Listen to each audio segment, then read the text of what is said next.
സംസ്ഥാനത്ത് വിവിധ ജില്ലകളിൽ അതിതീവ്ര മഴയാണ് ഇപ്പോൾ പെയ്തുകൊണ്ടിരിക്കുന്നത്. നമ്മുടെ സ്റ്റുഡിയോ നിൽക്കുന്ന തലസ്ഥാനത്ത് കഴക്കൂട്ടത്ത് ഈ ആക്കുളം മേഖലയിൽ ഇന്നലെ രാത്രി മുതൽ അതിശക്തമായ മഴ പെയ്തുകൊണ്ടിരിക്കുകയാണ്.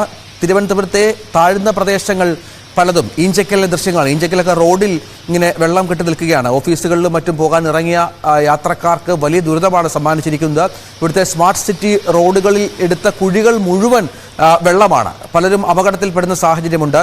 താഴ്ന്ന പ്രദേശങ്ങളിലൊക്കെ തലസ്ഥാനത്ത് വെള്ളം കയറിയ പശ്ചാത്തലം കൂടി ഇതിനോട് ചേർത്ത് വായിക്കണം. അങ്ങനെ വലിയ വികസനമുണ്ടെന്ന് പറയുമ്പോഴും ഈ അധികൃതരുടെ അനാസ്ഥ കൊണ്ട് നഗരസഭയും മറ്റും ഒരുപാട് കോടികൾ മുടക്കിയെങ്കിലും ഒന്നും ഫലവത്തായില്ല. ജനം ഇന്നും ദുരിതത്തിൽ തന്നെ എന്നുള്ളതാണ്. ഇത് വേനൽ മഴ എത്തിയപ്പോൾ കണ്ട കാഴ്ചകളാണ്. ഇനി കാലവർഷം വരുമ്പോൾ എന്താകും നമ്മുടെ അഭിമാന തലസ്ഥാനത്തിന്റെ അവസ്ഥ എന്നുള്ളത് കൂടി കാത്തിരുന്ന് കാണണം. ഈ ദൃശ്യങ്ങളിലൊക്കെ കാണുന്നത് തലസ്ഥാനത്തെ പ്രധാന ഈഞ്ചക്കലിലേക്ക് വളരെ പ്രധാനപ്പെട്ട നിരവധി ആയിരക്കണക്കിന് യാത്രക്കാർ ഉപയോഗിക്കുന്ന റോഡുകളുടെ അവസ്ഥയാണ്. ഈ റോഡുകളിൽ കൂടി വാഹനം ഉപയോഗിക്കേണ്ട സാധാരണക്കാരായ നമ്മളെ പോലെയുള്ള ജനങ്ങളുടെ അവസ്ഥയാണ്. ഇതാണ് നമ്മുടെ നഗരത്തിലെ സാഹചര്യം. 4 ജില്ലകളിൽ റെഡ് അലേർട്ട് പ്രഖ്യാപിച്ച പശ്ചാത്തലം കൂടിയുണ്ട്. അതിൽ ആലപ്പുഴയും തിരുവനന്തപുരവും പത്തനംതിട്ടയും ഒക്കെ പെടും എന്നാണ് നമുക്ക് മനസ്സിലാക്കേണ്ടത്. അങ്ങനെ ഒരു മഴ പെയ്തപ്പോൾ വെള്ളക്കെട്ടായ സ്ഥലങ്ങൾ നമ്മുടെ കൺമുൻപിൽ തന്നെ കാണുന്ന പശ്ചാത്തലം ഉണ്ട്. വിനോദ് തിരുവനന്തപുരത്ത് നിന്ന് വിവരങ്ങൾ പങ്കുവെക്കും. വിനോദ്, തിരുവനന്തപുരത്തെ വിവിധ മേഖലകളിൽ നേരത്തെ പറഞ്ഞതുപോലെ വെള്ളക്കെട്ടാണ്, താഴ്ന്ന പ്രദേശങ്ങളിലടക്കം. വിനോദ് നിൽക്കുന്ന സ്ഥലത്തെ സാഹചര്യം എന്താണ്?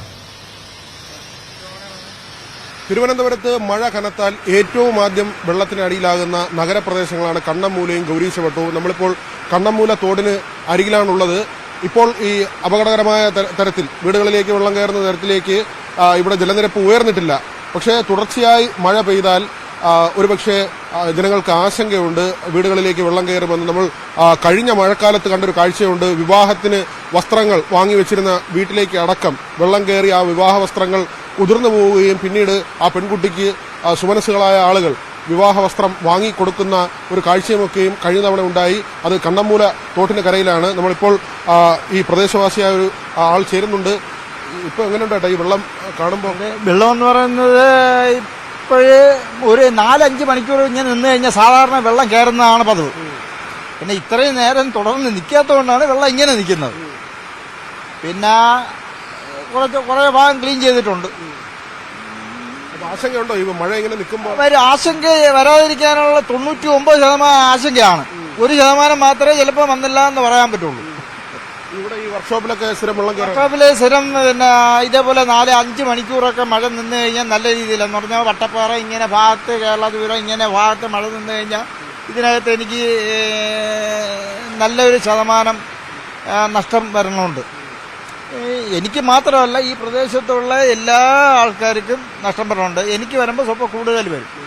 നമ്മൾ ഒരു വർഷം കഷ്ടപ്പെട്ട് ഇതൊക്കെ ചെയ്ത് വയ്ക്കുമ്പം നല്ലൊരു ശതമാനം പൈസ ആ നഷ്ടത്തിൽ ഇത് വെള്ളപ്പൊക്കത്തോടെ പോകും. കഴിഞ്ഞ പ്രാവശ്യം 4 മാസത്തിന് മുമ്പ് ഇതേപോലെ വെള്ളപ്പൊക്കം വന്ന സമയത്തും നമ്മുടെ ജീവിതത്തിൽ നമുക്ക് ഒരു ഏകദേശം 8-10 ലക്ഷം രൂപ കടമായി മാറുകയാണ് ചെയ്തത്. അതാണ് യഥാർത്ഥ സംഭവം. ഇപ്പോൾ അവിടെ JCB കിടക്കുന്നുണ്ട്. അത് ക്ലീൻ ചെയ്യാൻ വേണ്ടി കൊണ്ടുവന്നതാണ്. ക്ലീൻ ചെയ്യാൻ കൊണ്ടുവന്നെന്ന് പറഞ്ഞാൽ ഈ മണ്ണ് കംപ്ലീറ്റ് കോരി മാറ്റിയിട്ടില്ല. ഈ മണ്ണ് സൈഡിലെ മണ്ണ് അവർ എടുത്തിട്ട് ബാക്കി ഇങ്ങനെ കലക്കി ഇവിടെയാണ് ചെയ്യുന്നത്. അപ്പൊ അതുകൊണ്ട് എത്ര വൃത്തിയാവും എന്നുള്ളത് ഒരിക്കലും പറയാൻ പറ്റത്തില്ല. ഇത് സ്വാഭാവികമായിട്ട് ഇവിടെ എല്ലാ പ്രാവശ്യവും ഇതേപോലെ ടെൻഡർ കൊടുക്കുന്നു, അവര് പിന്നെ വന്ന് സൈഡിലെ മണ്ണ് വാരുന്നു, കലക്കി വിടുന്നു. അപ്പൊ ഇവിടെ നിന്ന് പോയി വേറൊരു സ്ഥലത്ത് ബ്ലോക്ക് ആവുന്നു. അപ്പൊ അവിടെ നിന്നിട്ട് അവിടെ നിന്നോട്ട് വെള്ളം കയറും. ഇതാണ് യഥാർത്ഥ സംഭവം. വേസ്റ്റ് ഇവിടെ അടിയുന്നത് പ്രശ്നമാണ്. വേസ്റ്റ് അടിയുന്നുണ്ട്. അത് വേസ്റ്റ് അടിയുന്നതിന് നമ്മളെ ഗവൺമെന്റിന് അതിനെന്തെങ്കിലും ഒരു പരിപാടി ചെയ്യണം. ഒന്ന് ക്യാമറ വെക്കേ, ഇതിൽ വേസ്റ്റ് രാത്രി ഓരോ വണ്ടികളിൽ കൊണ്ടുവന്ന് നമ്മൾ ഉറക്കമായതിനു ശേഷം അല്ലെങ്കിൽ സ്ഥാപനമൊക്കെ അടച്ചിട്ട് പോയതിനു ശേഷം വേസ്റ്റ് ഒരുപാട് കൊണ്ടുവന്ന് ഈ തോട്ടിനകത്ത് എറിയണമുണ്ട്. അപ്പം അതിനൊരു സംവിധാനമൊക്കെ ഉണ്ടാക്കി എടുത്തു കഴിഞ്ഞാൽ ഇതിന് ഒരുപാട് വ്യത്യാസം വരും. അതേപോലെ ഈ തോടെന്ന് പറയണത് സൈഡ് വാളെല്ലാം സൈഡ് താഴന്നേ കെട്ടി റെഡിയാക്കി. ഇത് 7 മീറ്റർ കുഴിയുള്ള തോടാണ്. ഞാൻ ജനിച്ചതും വളർന്നതെല്ലാം ഇവിടെയാണ്. 7 മീറ്റർ കുഴിയുള്ള തോടാണ്. ഇപ്പം ഈ കുഴി ഇതിന് കൂടി പോയി കഴിഞ്ഞാൽ ഒരു 2-2.5 മീറ്ററേ ഈ തോടിന് കുഴിയുള്ളൂ. അപ്പോൾ ബാക്കിയുള്ളതെല്ലാം നമ്മൾ കിടക്കുകയാണ്. അപ്പോൾ ഇതെല്ലാം ചെയ്തു കഴിഞ്ഞു കഴിഞ്ഞാൽ ഇത് പരിഹാരം ഒരു നാട്ടുകാർക്ക് ഭയങ്കര ഒരു ഭീമമായ നഷ്ടം ഉണ്ടാവില്ല എന്നുള്ളതാണ് എൻ്റെ കണക്കുകൂട്ടൽ. എന്നിരുന്നാലും നഗരത്തിൽ മഴ ഇപ്പോഴും അനുഭവപ്പെടുന്നുണ്ട്. ആളുകൾ ആശങ്കയിലാണ്. മഴ ഇങ്ങനെ തുടർന്നു പോയാൽ താഴ്ന്ന പ്രദേശങ്ങൾ വെള്ളത്തിനാകും എന്ന ഒരു ആശങ്ക തന്നെയാണ് ജനങ്ങൾ പങ്കുവയ്ക്കുന്നത്. അരുൺ പാലോടിനൊപ്പം വി വിനോദ്, ന്യൂസ് 18 തിരുവനന്തപുരം. തിരുവനന്തപുരത്തെ സാഹചര്യം അതാണ്. വി വിനോദാണ് അവിടെ ഈ വിഷയം റിപ്പോർട്ട് ചെയ്തത്. നമുക്ക് MG മിഥുനിലേക്ക് കൂടി ഒന്ന് പോകണം. തിരുവനന്തപുരത്തിന്റെ ഏറ്റവും പുതിയ വാർത്ത, 2 മണിക്കൂറായി തിരുവനന്തപുരം നഗരത്തിൽ തുടർച്ചയായി മഴ പെയ്തുകൊണ്ടിരിക്കുകയാണ്. ഇന്നലെ രാത്രിയും ശക്തമായ മഴയുണ്ടായിരുന്നു. നഗരത്തിൽ മാത്രമല്ല, ഈ സെക്കൻഡ് സിറ്റി എന്നറിയപ്പെടുന്ന കഴക്കൂട്ടം ആക്കുളം മേഖലയിലും അതിശക്തമായ മഴയാണ്. MG മിഥുനിലേക്ക്. മിഥുൻ നിൽക്കുന്ന പ്രദേശത്ത് വെള്ളം കയറുന്ന സ്ഥലമാണോ? ഈ നേരത്തെ പറഞ്ഞതുപോലെ മാലിന്യമൊക്കെ കുന്നുകൂടി പല സ്ഥലങ്ങളിലും വെള്ളം കെട്ടി നിൽക്കുന്ന സാഹചര്യമുണ്ട്. സമാനമായി തന്നെയാണോ അവസ്ഥ? തലസ്ഥാന നഗരിയിൽ അതിരൂക്ഷമായിട്ടുള്ള മഴയാണ് അനുഭവപ്പെടുന്നത്. കഴിഞ്ഞ ദിവസം രാത്രി മുതൽ ആരംഭിച്ചിട്ടുള്ള മഴ ഇപ്പോഴും ശമനമില്ലാതെ തുടരുകയാണ്. ഞാനിപ്പോൾ നിൽക്കുന്നത് ഈഞ്ചക്കൽ ഭാഗത്താണ്. ഈ മേഖലയിലൊക്കെ തന്നെ സമീപകാലത്ത് ഈ ഒരു അശാസ്ത്രീയമായ ഓട നിർമ്മാണമാണ് ഇത്തരത്തിലൊരു പ്രതിസന്ധിക്ക് കാരണമെന്നാണ് ഇവിടുത്തെ നാട്ടുകാർ പറയുന്നത്.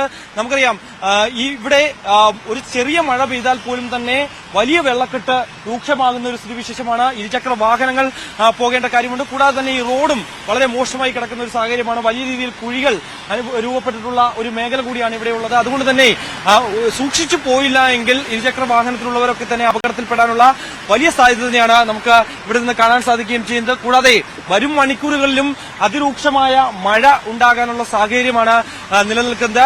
തിരുവനന്തപുരത്ത് നഗരഭാഗത്ത് കഴിഞ്ഞ ദിവസം രാത്രി മുതൽ തുടങ്ങിയ ഈ ഒരു മഴ ഇപ്പോഴും ശമനമില്ലാതെ തുടരുകയാണ്. നഗരപ്രദേശങ്ങളെല്ലാം തന്നെ പൂർണ്ണമായും വെള്ളത്തിനടിയിലാകുന്ന സ്ഥിതിവിശേഷത്തിലേക്ക് പോകുന്നു. കാരണം മുട്ടറ്റത്തോളം വെള്ളമാണ് പല പ്രദേശത്തും നമുക്ക് കാണാൻ സാധിക്കുന്നത്.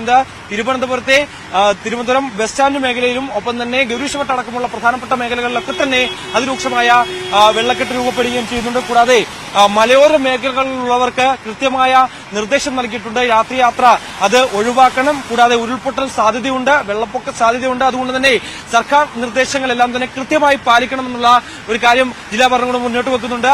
കൂടാതെ തന്നെ മത്സ്യത്തൊഴിലാളികൾ ഒരു കാരണവശാലും കടലിൽ പോകാൻ പാടില്ല. കൂടാതെ വരും മണിക്കൂറുകളിൽ അതിരൂക്ഷമായിട്ടുള്ള കാറ്റിന് സാധ്യതയുണ്ട്. കൂടാതെ ബംഗാൾ ഉൾക്കടലിൽ അത് മറ്റന്നാൾ ബുധനാഴ്ചയോട് കൂടി ഒരു പക്ഷേ അത് അതിതീവ്ര ന്യൂനമർദ്ദമായി മാറാനുള്ള ഒരു സാഹചര്യമുണ്ട്. അതുകൊണ്ട് തന്നെ കടലിൽ പോകരുതെന്നുള്ള തീർച്ചയായും അത് തന്നെയാണ്. കാരണം കുട്ടികളൊക്കെ തന്നെ കോളേജിൽ പോകുന്നത് കൊണ്ട് തന്നെ അവർ പ്രധാനമായും അവധി അടക്കമുള്ള ആവശ്യങ്ങൾ അവർ മുന്നോട്ട് വെക്കുന്നുണ്ട്. കാരണം അതിരൂക്ഷമായിട്ടുള്ള മഴയാണ്. കാരണം നമുക്ക് പോലും തന്നെ ഇത്തരത്തിൽ ഇങ്ങനെ നിൽക്കാൻ പറ്റാത്ത ഒരു സാഹചര്യമാണ്. കാരണം പല കുഴികളുണ്ട്, ഇത്തരത്തിൽ രൂപപ്പെട്ടിരിക്കുന്ന ഒരു സാഹചര്യമുണ്ട്. കൂടാതെ നേരത്തെ നമ്മൾ പറഞ്ഞതുപോലെ തന്നെ റോഡുകൾ പ്രധാനപ്പെട്ട റോഡുകളെല്ലാം തന്നെ നഗരഹൃദയത്തിലുള്ള റോഡുകളെല്ലാം തന്നെ ഈ ഒരു സ്മാർട്ട് സിറ്റി പദ്ധതിയുടെ ഭാഗമായി കുഴിച്ചിട്ടിരിക്കുന്ന ഒരു സ്ഥിതിവിശേഷമുണ്ട്. അതുകൊണ്ട് തന്നെ അവിടെയൊക്കെ വെള്ളക്കെട്ട് രൂക്ഷമായാൽ ഒരു പക്ഷേ ഇരുചക്ര വാഹനത്തിൽ വരുന്നവർക്കും ഒക്കെ തന്നെ അത് വലിയ രീതിയിൽ വലിയ കഷ്ടതകൾ അനുഭവിക്കേണ്ടി വരും. കാരണം ആ കുഴികളിൽ വീണ് പലവർക്കും അപകടം സംഭവിക്കാനുള്ള ഒരു സാധ്യതയുണ്ട്. പക്ഷേ അക്കാര്യത്തിലൊന്നും തന്നെ ഒരു കൃത്യമായ ഇടപെടൽ ഉണ്ടായിട്ടില്ല എന്നുള്ളത് തന്നെയാണ്. നമ്മൾ തന്നെയാണ് ഇതുമായി സംബന്ധിച്ച് സ്കൂൾ തുറക്കാൻ പോകുന്ന ഒരു സ്ഥിതിവിശേഷം, അധ്യയന വർഷത്തിലേക്ക് കടക്കാൻ പോകുമ്പോൾ അതിരൂക്ഷമായ മഴ ലഭ്യമാകാൻ പോകുന്നു എന്നുള്ള മുന്നറിയിപ്പൊക്കെ കണക്കിലെടുത്തുകൊണ്ട് തന്നെ ഈ റോഡുകളുടെ പണി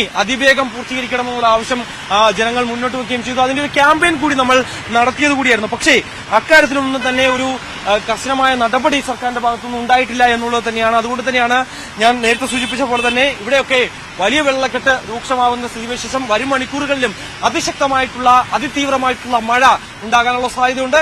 തെക്കൻ കേരളത്തെ സംബന്ധിച്ച് ആലപ്പുഴയിലും പത്തനംതിട്ടയിലും ഈ ഒരു റെഡ് അലർട്ട് പ്രഖ്യാപിക്കുകയും ചെയ്തിട്ടുണ്ട്. തിരുവനന്തപുരം, കൊല്ലം അടക്കമുള്ള ജില്ലകളിൽ ഓറഞ്ച് അലർട്ടാണ് പ്രഖ്യാപിച്ചിരിക്കുന്നതെങ്കിൽ പോലും തന്നെ വരും മണിക്കൂറുകളിൽ തിരുവനന്തപുരത്ത് ഈ മഴ ഇങ്ങനെ തോരാതെ നിൽക്കുന്നതുകൊണ്ട് തന്നെ മുന്നറിയിപ്പിൽ മാറ്റമുണ്ടാകാനുള്ള ഒരു സാധ്യതയുണ്ട്. എന്തായാലും വരും മണിക്കൂറുകളിലും അതിതീവ്രമായ മഴ ലഭ്യമാകാനുള്ള സാധ്യത തന്നെയാണ് നമുക്ക് ഈ ഒരു ഘട്ടത്തിൽ മനസ്സിലാക്കുന്നത്. എന്തായാലും ഞാൻ നിൽക്കുന്ന തിരുവനന്തപുരത്തെ പ്രധാനപ്പെട്ട നഗരഭാഗത്തൊക്കെ തന്നെ വെള്ളക്കെട്ട് അതിരൂക്ഷമാകുന്നു എന്നുള്ളത് തന്നെയാണ്.